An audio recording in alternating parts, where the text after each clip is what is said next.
Hello folks, let's try to solve this problem of randomization and constraint topic. So let's try to understand the problem. So here in the problem statement, we need to write a system verilog constraint to satisfy the below requirements. The first point that we are given is each element of the queue should have a value between 0 to 9 inclusive, which means the array that we are going to randomize should be between 0 to 9. And the second condition is no two consecutive elements in the queue should have the value 7. So if we see the example output, how does the output should look like? Then let's say you are having a array which is named as Q, and this array is having total 50 elements inside this array, and each element should be between 0 to 9 as per the first condition, and no two consecutive elements should be 7. So let's say if you see in this, this is 7, then this value should not be 7. And so here we can see it's 5. So no two sevens should be consecutive.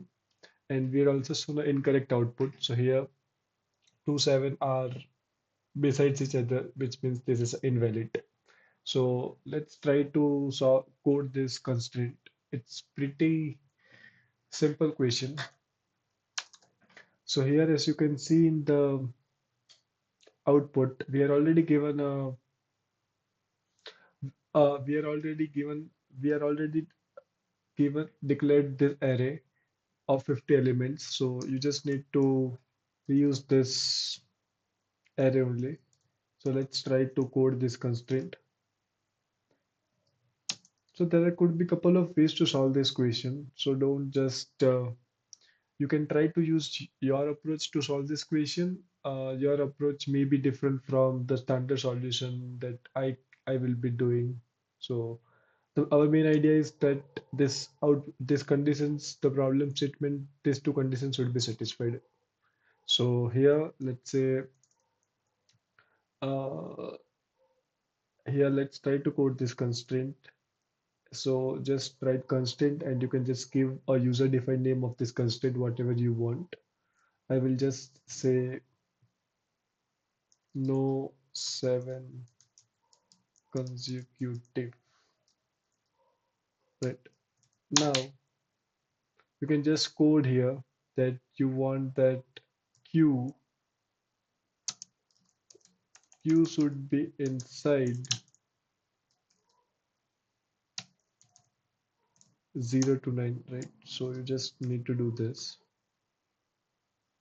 So you can write multiple conditions in a constraint, or you can write different constraint to satisfy different condition. So let's say you can write two different constraint for these two different condition, or you can also write one constraint which satisfy both the condition. Like let's say this is for condition one, and for condition two, what you need to make sure is two two elements should not be besides each other, that is 7. So for each a of I mean q of I, and here what you need to do is q of I should be,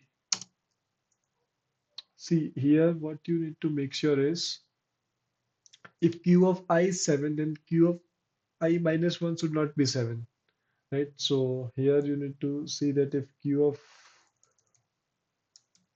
I is 7, right, then q of I minus 1 should not be 7, right? So let's say if q of I is 7, then q of I minus 1, meaning q of 4 should not be 7. And but here if you see, right, if let's say if you think that in the initial iteration the I would be 0, so in that case the q of I minus 1 would be minus 1, and that may lead to a compile error because q of minus 1 doesn't exist. Its indexing starts from 0. So in that case, you need to make sure that you are only checking this condition from I equals to 1 or when I is greater than 0. So you can just write this condition that when I is greater than 0, or you can also write like this: when I is not equal to 0, then only evaluate this condition of q of I minus 1. So this will make sure that I is always greater than 0 or is not equals to 0 when you're evaluating. So it will start from I equals to 1. And on I equals to 1, let's say for q, if you start, let's say when I equals to 1, so in that case, you will be checking if q of 1 is 7. If it is 7, then q of 0 should not be 7, right? So it's pretty simple code. So let's try to simulate this code.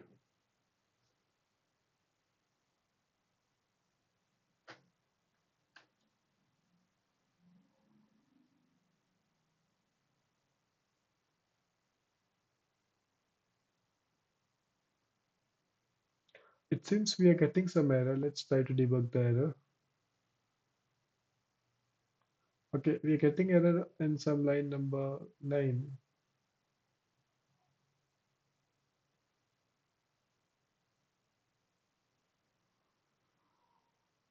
All right, so here basically we have written Q. So Q of, we need to write here Q of I should be inside the. Oh, okay, wait, here what we need to do is you can have this condition inside this bracket.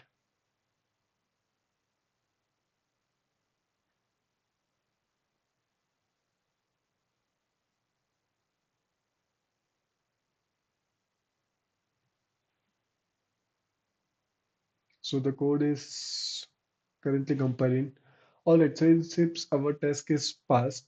And the reason that we need to write this inside the for each loop is because each value of an array should be inside 0 to 9, and we are counting each value inside for each loop only. So you need to make sure that before we have written outside for each, which means it was not applicable for all the elements, that was it was leading to compile error.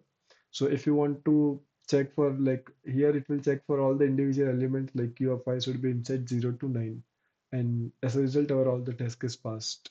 And if you want to see what all test case passed, you can also see here from the test bench that what test cases were planned and what passed. So basically in the test bench itself, we are checking that this value is inside 0 to 9 and you are fulfilling this condition. So, all right, that was for this problem.